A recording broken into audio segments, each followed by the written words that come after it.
All right, I had a break in communication with my last recording, but what I did want to share with you is that anything that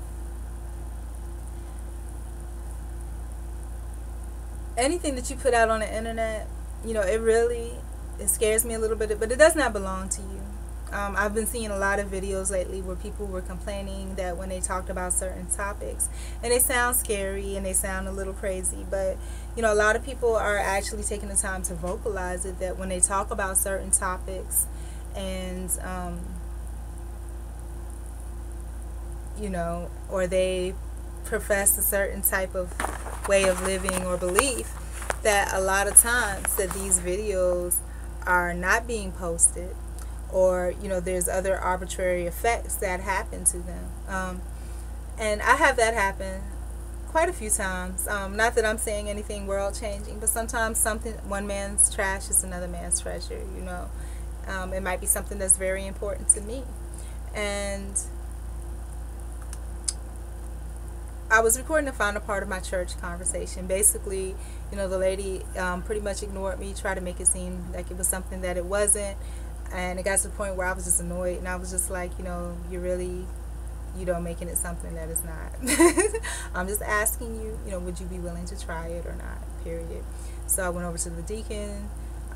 He started having a conversation with me. Basically, it was a good conversation of where he was trying to be helpful. I wouldn't say good conversation, but he was trying to be helpful to me.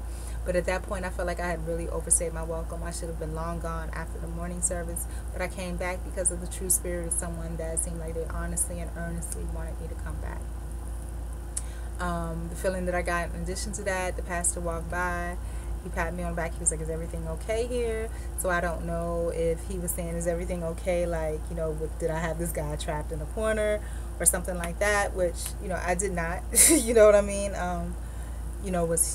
Did I seem like one of those people that was just, needy and just, had this guy and wouldn't let him go? No, this deacon actually, he saw what happened with the interaction with that young lady, and he was just, coming to spiritually encourage, save, or whatever, and that's all he was doing, and quite honestly, with the experience that I have, when it comes to that point, I'll just leave, because I realize that, when you really need something the most, when it comes to churches, at least most of them, you're not going to get it. You're going to get the opposite. You're going to get shunned. You're going to get talked about. You're going to be ridiculed for whatever weakness it is that you present.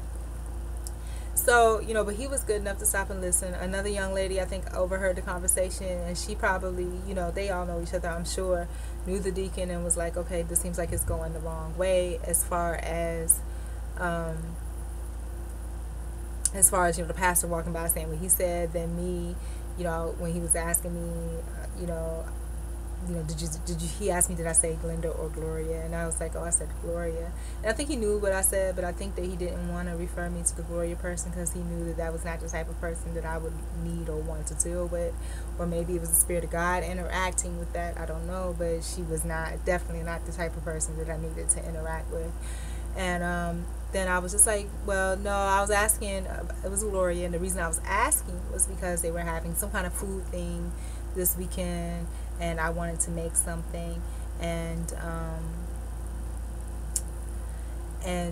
I'm not a member, so I just wanted to try it out on somebody that was heading that, before I actually just came and just haphazardly brought something.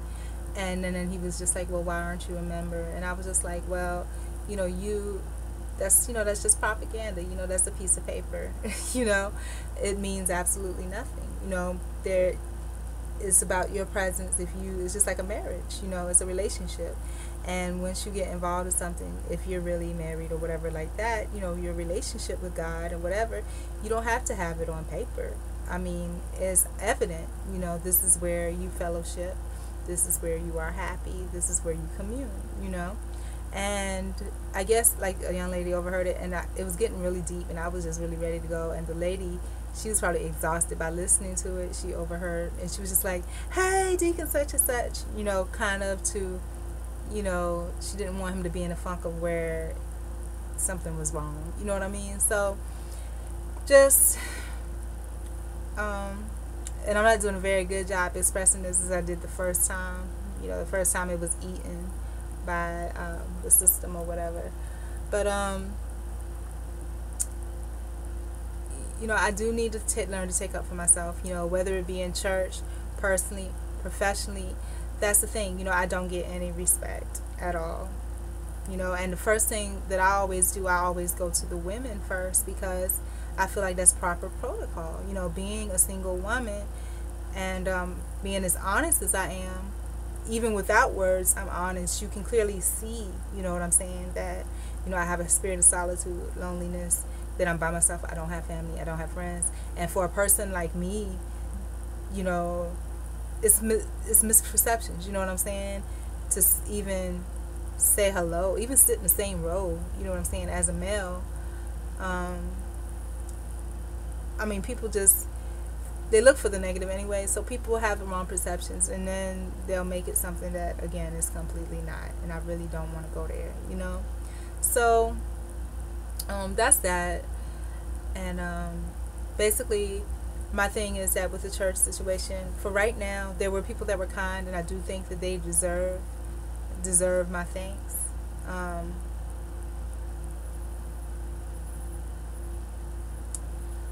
But I think that I need to not worry about church right now, and understand that the thin line, though, between all of that is that the same interactions that I have at church, same interactions I have out in the street, the same interactions that I have professionally, is going to continue on to, my next position, because there are going to be people that are going to be nasty, that are not going to receive me well, even though I may have all the good intentions in the world. And so it's just learning to demand respect. With that woman, had I demanded the respect that I deserved, meaning that when she handed me that piece of paper, excuse me, I don't need this. I was speaking to you, and I asked you a question, which I know you heard because I'm right behind you in your ear, but you turned around and engaged with this woman that was writing her information down. Then after that, you still failed to acknowledge that I'm standing right behind you and I'm talking to you. I asked you a question, and you're interacting with this woman in front of you as if I had not asked you a valid question at all. So, it's just the thing about demanding respect. But the thing about putting your foot down as well is that, I don't know if I'm strong enough. I know that the respect is deserved. But I also know that I stand all alone. And I know that other people know that too. And because they know that perceptions are easily changed. And, whereas they may have done something wrong, they could turn it all around on me. So I don't even want to go there. I'm going to focus on the positive.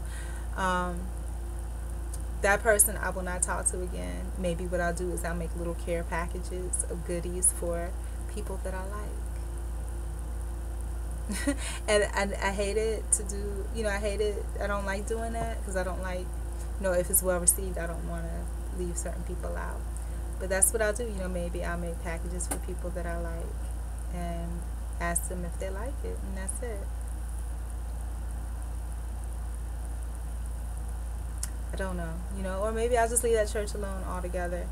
But I know right now my first goal needs to be taking care of my heart and my home. So that means that, I need to go through my filing system. I need to go through my job search. I need to go through my fitness and wellness and health. And I need to make some good old sweeties for me. So, when, as a woman, I think we have that nurturing aspect of us naturally. So when all of that, is not received as well as you would like it to be in the world, do it for yourself. So that's where I am, just like I was telling that guy when I was walking down the street the other day, because he said to me, oh, you're trying to get sexy. And I'm like, no, not at all. I'm trying to be fit and healthy. I'm getting older. I'm not getting younger. That's for the younger generation. I'm just trying to be healthy. I want to feel good about myself physically, socially, mentally, all of that. It's not for anybody but me. And He's asked me how many pounds I want to lose. It doesn't matter how many pounds, because I told him 40 already. But it's not about the pounds. It's about living healthy, and all of the rest will come. Just about seeking the, nurturing and companionship and people that I need around me. I'm just going to love myself. All just like me just doing a little bit of exercise, the pounds are going to go away.